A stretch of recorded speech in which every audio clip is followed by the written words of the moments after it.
자, 오늘 말씀에 부활 현장에 등장하는 인물들이 나옵니다. 1절의 말씀 다시 한번 읽어보죠. 안식일이 지남에 막달라 마리아와 야고보의 어머니 마리아와 또 살로메가 가서 예수께 바르기 위하여 향품을 사다 두었다가, 동명이인인 마리아 두 여인과 살로메라고 하는 여인, 순전히 여인들로만 이 부활의 현장, 그들이 제일 최초의 목격자요 증인이 되어지는 걸 오늘 말씀은 보여주고 있습니다. 근데 여러분, 당시에 법정 증인의 자격 요건에는 여성들이 사실은 설 수 없는 시대였습니다. 그런데 보세요, 이 중요한 사건에 왜 자격 요건도 갖추지 못한 여인들이 첫 목격자요 증인이 되어야 했을까요? 우린 그 이유를 한번 살펴보게 되는 거죠. 근데 왜 부활의 현장만이 아니라 맨 처음 예수님께서 이 땅에 오신 그 탄생의 현장도 여러분 생각해 보면 목격자들이 왕궁에 있는 또 종교 지도자들, 정치 지도자들, 그들이 아니었어요. 그저 밤중에 양떼를 치는 목자들, 그들이 예수님의 탄생에 처음 와서 경배와 찬양을 올렸던 목격자였다는 건 딱 일치하는 점이 있죠. 예수님이 처음 이 땅에 오신 그 생명의 사건, 그리고 죽음을 이기고 부활하신 새로운 생명의 사건, 이 모든 생명의 의미 있는 사건의 현장에는 연약한 인생들이 초대받았다 하는 것을 우리가 보게 되는 거예요. 교회로서 성도들, 저와 여러분 모두는 구원받기에 합당한 자격이 우리에게 있는가? 그렇지 않다는 걸 알아야 합니다. 부활의 현장에 등장했던 여인들의 모습 속에 우리가 알게 되는 건 구원받은 하나님의 백성들로 여기 서 있는 예배하는 저와 여러분도 실상은 그와 같이 연약한 인생들이다 하는 것입니다. 형제들아, 너희를 부르심을 보라. 육체를 따라 지혜로운 자가 많지 아니하며 능한 자가 많지 아니하며 문벌 좋은 자가 많지 아니하도다. 초대교회 성도들의 구성은 바로 이와 같았습니다. 근데 이 모든 것이 보여주는 건 뭘까요? 연약하고 부족한 인생들을 위하여 예수께서 오셨고, 연약하고 부족한 인생들을 살리시려 예수님이 부활하셨다는 말씀이죠. 나는 의인을 부르러 온 것이 아니라고 말씀하셨어요. 죄인을 불러 회개케 하여 구원에 이르게 하도록 예수께서 오셨다는 그 말씀 그대로 이 부활하신 영광스러운 사건에도 역시 연약한 인생들이 제일 먼저 초대받았다 하는 것을 우리가 기억해야 하겠습니다. 나는 사람에게서 영광을 취하지 아니하노라. 이게 우리 주님이셨어요. 주님은 예루살렘에 입성하실 때도 나귀를 타신 겸손한 왕이셨고, 부활 이후에도 그 첫 장면을 연약한 여인들에게 알려주시는 그것이 무엇입니까? 여전히 주님은 겸손의 왕이시라는 거예요. 이 부활의 사건을 받아들일 수 있는 사람들은 또 누굴까요? 천국 백성의 특징은 무엇일까? 그 주님을 닮은 겸손한 마음, 겸손한 믿음이야말로 이 부활의 영광스러운 사건 앞에 합당한 경배와 찬양을 드릴 수 있는 그러한 사람일 것인데, 오늘 예배하는 우리 성도님들이 바로 그와 같이 겸손의 왕을 찬미하고 찬양하기에 부족함 없는 겸손한 백성들 되시기를 바랍니다. 여러분 자신에게서 자랑거리를 찾지 마십시오. 우리 안에 계신 부활하신 영광의 주님이 나의 자랑, 나의 영광, 하나님의 백성들은 그것 하나면 족하다 하는 믿음으로 살아가는 백성인데, 오늘 저와 여러분이 그와 같은 겸손한 하나님의 백성 되기를 축복합니다. 자, 두 번째, 이 부활의 현장에 가보면 언제 이 부활이 이루어졌는가? 2절 말씀을 보세요. 안식 후 첫날 매우 일찍이 해돋을 때. 날은요, 안식 후 첫날. 그러니까 오늘 우리가 주일을 지키는 바로 이 날이죠. 근데 성경의 기록 방식은 안식일을 기점으로 이 날을 헤아리고 있습니다. 안식 후 첫날. 그리고도요, 그냥 첫날이라고 하면 좋은데 매우 일찍이 해돋을 때, 이 표현의 방식을 보면 정말 간절히 기다리던 사건이 일어나고야 말았다 하는 걸 보여주고 싶은 그 마음이 여기에 담겨져 있는 거죠. 첫날 매우 일찍 해도 될 때 사건이 벌어졌다라는 거예요. 왜 안식일을 기준으로 이 부활한 날을 소개하는가? 안식일이야말로 유대인들에게 있어서 너무나 중요한 날이기 때문이죠. 10계명의 제4계명에 안식일을 기억하여 거룩히 지키라. 이것은 주님의 명령입니다. 그래서 이 유대인들은 안식일 성수가 그들에게 목숨과도 같이 아주 중요한 그런 계명이었습니다. 그래서 유대교라고 하는 종교화된 그러한 그네들의 종교 안에서는 이 안식일 성수를 위해서 성경의 말씀 이외에도 해야 할 일, 해서는 안 될 일을 더 많이 세부 조항들을 만들어서 지키기까지 했던 거예요. 예수님 당시에 예수님이 논쟁의 이 대상이 되었던 이유 중에 하나도 바로 안식일 논쟁이었습니다. 안식일은 그들에게 있어서 아무것도 해서는 안 되는 일, 이렇게 받아들여졌는데 예수님이 일을 하셨거든요. 근데 무슨 일을 하셨습니까? 사람을 살리는 일을 하셨어요. 안식일에도 병든 자를 고치시는 일들을 하셨거든요. 근데 그게 영 탐탁치 않아서 당시 종교 지도자들은 그 이유 때문에 예수님을 몰아내야 되겠다라고 결심을 하기도 할 만큼 안식일은 그네들의 종교의 자존심이었고 핵심이었습니다. 자, 그런데 그들이 알지 못했던 건 인자는 안식일의 주인이라, 이 안식일이 실상 누구를 위한 날인가 했을 때 예수 그리스도를 위한 날이라는 걸 그들은 몰랐던 거예요. 자, 10계명에 주어진 그 계명에서부터 우리는 안식일이 왜 이 땅 가운데 주어졌는가 했을 때 창조 사역의 역사를 기억하는 의미가 있는 거예요. 엿새 동안에 하나님께서 이 모든 것을 지으셨습니다. 그리고 제7일에 안식하셨습니다. 그리고 우리들에게도, 하나님의 백성들에게도 안식하라 명하신 건, 이건 우리에겐 놀라운 특권이 아닐 수 없어요. 우리도 하나님과 같이 엿새 동안에 일을 해야 합니다. 수고해야 합니다.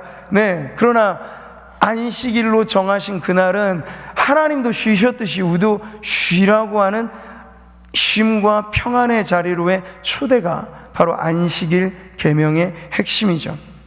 근데 율법주의는요, 그 특권으로서 복된 날로서의 안식일보다도 명령과 의무의 날로만 이 안식일을 지키려 했기 때문에 생명력 없이, 기쁨 없이 안식일이 그들을 그저 붙들어 매는 족쇄와 같은 역할만 하게 만든 거죠. 근데 그렇게 안식일에도 제대로 안식을 지키지 못했던 인생들을 위하여 예수님이 오신 거예요. 그리고 예수님은 그 옛 언약에 속해 있었던 안식일 다음 날, 말하자면 창조로 말하자면 새 창조의 날이라 말할 수 있는 부활하신 그 날을 안식 후 첫날로 만드시고, 그리고 우리로 하여금 이제 그날에 안식하고 그날에 경배하고 그날에 찬양하는 저와 여러분이 예수님의 부활 이후에 안식의 의미를 이 주일로 지키게 하시도록 예수님께서 부활하신 그날이 안식 후 첫날, 오늘 우리가 지키는 이 주일이 되게 하신 겁니다. 사랑하는 성도 여러분, 오늘 우리가 안식 후 첫날 부활하신 주님의 그 역사적인 사건을 오늘에도 계속해서 이어가고 있다는 이 사실을 잊지 마십시오. 그리고 오늘 이 안식은 우리에게 더욱이 특별한 의미입니다. 질병의 고통과 두려움이 자욱하게 깔려있는 지금 이 세상 가운데 성도들의 모임은 여느 다른 집합, 여느 다른 집회하고는 전혀 다른 것이죠. 부활의 날을 기념하고 부활의 날을 지키고 우리 안에 계신 예수 그리스도의 부활의 생명이 우리 안에도 고동친다라는 걸 온 세상에 선언하고 알리는 의미로서 오늘 우리의 주일이 안식 후 첫날 부활하신 주님의 영광을 선포하는 날이 되기를 바랍니다. 자, 세 번째, 어디서 이 사건이 일어났습니까? 부활이 일어난 사건, 그것은 바로 무덤입니다. 무덤, 아리마대 사람 요셉의 개인 소유지였죠. 그 매장지에 예수님 십자가에서 내리신 그 몸은 이미 싸늘하게 죽어 있는 죽음, 시신이에요. 피가 다 빠지고 그래서 굳어져 버린 그 몸을 돌 무덤에 안치시키고 거기에 더 확인 차원에서 큰 돌을 문 삼아서 막아놓았던 그 자리. 안식 후 첫날 예수님께서 금요일 십자가 지시고 죽임당하신 날을 기점으로 3일째 되는 날입니다. 이 완전한 죽음, 그리고 죽음을 확실하게 보여주는 굳게 닫혀진 돌 무덤, 거기에 가까이 이를 때 여인들은 걱정이 이만저만 아닙니다. 왜요? 누가 우리를 위하여 무덤 문에서 돌을 굴려줄까? 그걸 걱정한 거예요. 주님이 어떻게 되시지 않아? 그걸 생각한 게 아니고. 무덤에 이르기 전 서로 근심하며 물었던 것은 이 절망적인 죽음의 문제, 이 무덤 앞에 그 여인들 역시도 희망을 도무지 갖지 못하고 있는 상태였다는 걸 보여주죠. 그런데 무덤 앞에 이르렀을 때 일이 벌어진 걸 알게 되었어요. 눈을 들어본 즉 벌써 여인들이 오기 전에 사건이 벌어졌다는 겁니다. 벌써 돌이 굴려져 있는데 그 돌이 심히 크더라. 심히 큰 돌을 누가 굴렸을까? 이건 사람이 한 일이 아닐 것이다 하는 걸 보여주는 강조점입니다. 자, 예수 부활 사건은 이렇게 절망의 한복판, 우리가 인생 막장이라고 말하는 절망의 마지막 자리, 무덤에서 일어났다는 것을 여러분 다시 한번 기억하십시오. 예수님의 다시 사심의 가장 결정적인 증거물이 뭐예요? 빈 무덤입니다. 모든 인간들에게는요, 그 사람이 여기 왔다 여기 잠들다, 이게 무덤의 묘비잖아요. 근데 예수님에게는 묘비가 없어요. 만약 우리가 묘비를 하나 쓴다면 빈 무덤 앞에다가 예수님은 여기 계시지 않는다, 이게 묘비가 되어야 되죠. 그렇습니다. 지금 예수님의 이 빈 무덤이 우리들에게 보여주는 건 이 땅을 살아가는 예수 믿는 성도들에게도 인생 막장이라고 생각할 만한 막다른 길, 모두가 힘들다라고 말하는 이 시대의 환경적인 문제, 우리 개인이 부딪혀오는 여러 가지 많은 절망이라고 부르는 그 문제에서부터 신앙은 시작된다는 거예요. 왜요? 우리 예수님의 부활은 죽음에서부터 다시 살아나신 생명이기 때문입니다. 우리가 그 예수님을 믿는다는 건 예수님 안에, 우리 안에 계신 그 부활의 생명이 우리에게도 이 땅을 사는 동안에도 절망과 같은 문제도 이겨낼 수 있는 힘을 주신다는 거고요, 실제로 우리에게 부딪혀올 죽음, 그 가공할 만한 위협, 최후의 원수라고 말하는 사망, 사람들이 왜 질병을 두려워하는가 하면 질병은 결국 죽음으로 이르는 길이기 때문에 사람들이 질병을 두려워하는데, 우리에게는 그것마저도 이겨나갈 수 있는 예수 부활의 생명이 있다는 것을, 그 무덤 한복판에서 빈 무덤을 통하여 예수님의 부활 사건이 나타나게 된 것입니다. 자, 이제 무엇이 그 안에 일어났는가, 빈 무덤이 보여주는 사건은 과연 무엇인가, 그 부분을 우리가 살펴볼 텐데요, 예수 부활이라고 하는 그 사건 자체가 아주 절정에 이르는 보도일 수 있죠. 그렇기 때문에 이 여인들이 빈 무덤을 보고 어떻게 합니까? 깜짝 놀랍니다. 놀라워하죠. 여기 보니까 예수님은 온데간데 없고 마가의 기록에는 청년이라고 표현해요. 그러니까 사람의 형상을 하고 온 천사를 표현하는 것입니다. 마태는 주의 사자 천사라고 표현을 하고 있거든요.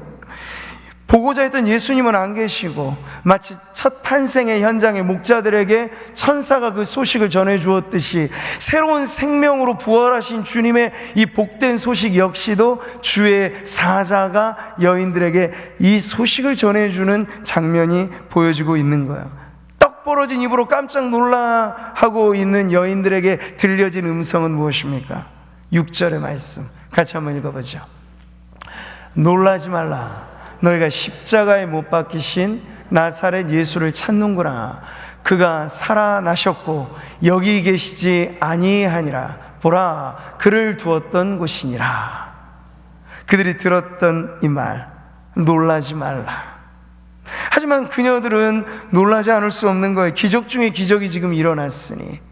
가장 놀라운 기적의 현장, 우리가 경이로운 사건을 맞닥뜨리게 되면 인간의 마음 안에는 자연스럽게 두려움이 올라옵니다. 경외심 어린 두려움이 생기는 거죠. 근데 죽은 자가 살았다. 그것도 우리의 구원자이신 예수 그리스도께서 사망의 권세를 이기고 사셨다라고 하는 그 빈 무덤의 현장에서 이 여인들이 깜짝 놀라워했다는 건 당연한 반응이었을 것입니다. 근데 여러분, 소설이 아니에요. 지어낸 이야기가 아니에요. 사건이라고요. 일어난 일이라고. 여러분, 지금까지 누군가 죽었다가 다시 일어난 사람을 본 적이 있으신가요? 죽었다가 다시 일어난 사람이 다시 죽지 않은 사건을 본 적이 있으신가? 없어요. 아무도 없어요. 나사로는 죽었다가 다시 살아났지만 곧 또 죽을 인생이었습니다. 예수님의 부활과는 비교가 안 되죠. 죽음을 보지 않고 천국에 올라간 엘리야도 있고 에녹도 있지만 그들보다 더 영광스러운 건 사망의 권세를 이기고 다시 살아나서 영원한 생명, 그것도 육체의 영원한 부활로서의 이 몸의 새로움까지를 갖게 된 이는 오직 예수 그 한 분밖에는 없으신 거예요.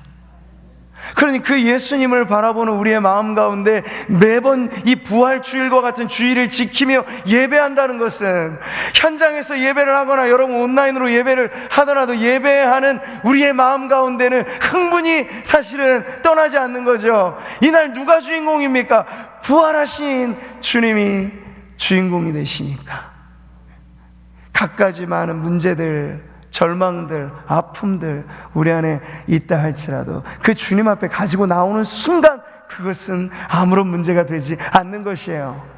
부활의 소망을 갖고 살아가는 성도들은 이렇게 외치는 거죠. 사망아, 내가 쏘는 것이 무엇이냐. 정갈의 침처럼 아주 강력한 고통을 주는 것이 사망이지만 이제 그 사망을 이기신 생명의 주님이 우리와 함께 하시니 우리는 죽음도 두려움이 아닌 인생이 된 것이죠. 할렐루야. 이 놀라움의 의미는 바로 그런 것입니다. 부활하신 사건, 이것이 엄청난 일이라고 하는 걸 다시 한번 보여주는 거죠. 이 부활 예수를 만나고 사도 바울이라고 하는 사람을 보세요. 180도 바뀌지 않았습니까? 전에는 포학자였어요. 전에는 예수 믿는 제자들을 땅끝까지 가서 잡아 죽이려고 애를 썼던 사람 아니었습니까? 근데 그가 그 가는 길에서 부활 예수를 만난 거예요. 뒤집어지죠? 그랬더니 그의 인생의 목적과 방향이 바뀌어졌습니다. 어떻게 해요? 우리 같이 한번 말씀 읽어볼까요? 내가 그리스도와 그 부활의 권능과 그 고난의 참여함을 알고자 하여 그의 죽으심을 본받아 어떻게 해서든지 죽은 자 가운데서 부활에 이르려 하노라. 새로운 하나의 열망이 생긴 거죠. 그게 삶의 목적이 새로워진 거죠. 나는 내 몸에서 그리스도의 남은 고난을 교회를 위하여 채우고자. 그래서 여러분, 사도 바울의 인생 이력은요, 선거 유세에 나오는 수많은 사람들의 자랑거리와는 어떤 의미에서는 정반대로, 나는 40에 하나 감암매를 3번이나 맞았고 태장에 맞았고 죽을 뻔한 적도 한두 번이 아니었고 익사에서 완전히 죽을 상태에 머물렀던 적도 있었고 동조구의 위험, 강의 위험, 강도의 위험, 수많은 위험으로 나는 지금까지 버텨왔습니다. 이게 사도됨의 자신의 이력이었습니다. 근데 그걸 부끄러워했나요? 부끄러워하지 않았어요. 왜냐하면 이 모든 걸 부활하신 예수님을 위하여 받는 고난으로 믿었기 때문이죠. 그리고 자기가 이렇게 죽음에 이르는 공포와 많은 사람들의 핍박에 있음에도 불구하고 그걸 초월할 수 있었던 것은 죽음이 끝이 아님을 알았기 때문에 그래요. 그 역시도 성도들이 갖게 되는 우리 자신의 부활에 대한 소망은 누구 때문에 갖게 된 것입니까? 부활하신 영광의 주님이 우리의 모델이 되셔서, 첫 열매가 되셔서 우리가 그 소망을 갖게 된 것이죠. 사랑하는 성도 여러분, 우리는 2000년의 시간의 간격을 두고 지금 부활하신 예수 그리스도를 믿고 경배하고 있습니다. 그런데 믿음이라고 하는 것은 너무나 중요합니다. 눈으로 보아서 믿는 것과 보지 않고 믿는 것, 여러분 어느 것이 더 믿음에 부합할까요? 부활하신 주님이 도마에게 찾아오셔서 하신 말씀을 보면 알 수 있죠. 너는 나를 본고로 믿느냐? 보지 못하고 믿는 자들은 복되도다. 그러니까 여러분 아쉬워하실 것 없어요. 내가 제자들의 입장에서 정말 생생하게 예수님 부활하신 손에 못자국을 보고 이 옆구리에 창자국을 보면 얼마나 좋았을까. 그러면 꼭 도마 같은 거예요. 본고로 믿겠다는 거죠. 근데 예수님은 아니, 이제 나는 부활해. 그 부활이라고 하는 사실은 물이 위에서 아래로 흐르는 자연의 법칙이 변함이 없는 것처럼 변하지 않는 사건이고, 이 사건이 일으킨 변화는 인류 역사 전체를 송두리째 바꿔놓는 것. 인류 역사뿐만이겠습니까? 저와 여러분 한 사람 한 사람의 인생을 완전히 사도 바울과 같이 뒤바꿔 놓을 일대 사건이 벌어졌다는 거예요. 우리는 믿는다라고 하는 그 믿음이 질적으로는 이 여인들이 보고 믿는 것과 똑같이 우리들에게 있어서 믿음은 열정을 불러일으키는 것이고, 믿음은 소망을 불러일으키는 것이고, 믿음은 경외심 어린 그러한 감흥으로 하나님을 예배하게끔 만드는 것이에요. 예수를 너희가 보지 못하였으나 사랑하는도다. 이제도 보지 못하나 믿고 말할 수 없는 영광스러운 즐거움으로 기뻐한다고. 이 초대교회 성도들에게도 이미 1세대 예수님의 부활을 현장에서 목격했던 그 사람들이 지나고, 이제는 성경이라고 하는, 복음이라고 하는 말씀을 통해서 예수 부활을 전해들은 사람들이 많아졌던 그 시대에도 사도는 말합니다. 여러분의 믿음은 전혀 질적으로 우리의 것과 다르지 않습니다. 현장의 목격자가 전해준 이 복음을 통해서 예수님의 부활을 믿는다는 건 우리에게 세상 그 어떤 것과도 바꿀 수 없는 기쁨이요, 감사요, 찬양이라고 하는 사실을 가르쳐 주는 거죠.